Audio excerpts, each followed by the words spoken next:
Жеті баланың әкесі Жәнібек Сандыбаевтың тұрақты жұмысы жоқ. Электр маманы балаларының болашағы үшін алаңдайды. Сол себепті бүлдіршіндері өскенше жалақысы жақсы, тұрақты жұмыс іздейді. Қаладағы еңбек орталығында жұмыссыз ретінде тіркелген ол мамандардан еңбек бағдарламасы туралы естіпті. Маған ол кісілер айтты, бізде северге деді, вакансиялар бар деді. Мен айттым, ондай болдыңыз, маған хабар беріңіздер. Ал 2015 жылы оңтүстіктен солтүстік Қазақстан облысына көшіп барған Нұржамал Тамбетова ол уақытта қазіргідей мемлекеттен көмек болмаған дейді.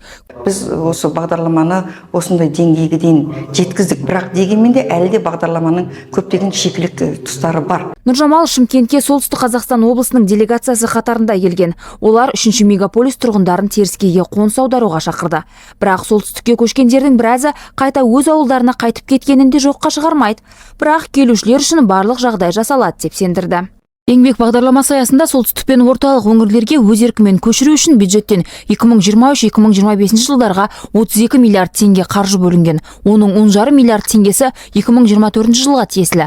Алайда қоныс аударғандардың шамамен 15% оңтүстікке қайта көшіп кеткен. Себеп инфрақұрылым мен тұрғын үй сапасы, интернет пен жылу мәселелері және қымбатшылық. Бағдарламаның күйрегенін, дұрыс жүзеге аспай жатқанын Сенат төрағасы Мәулен Әшімбаев та айтты.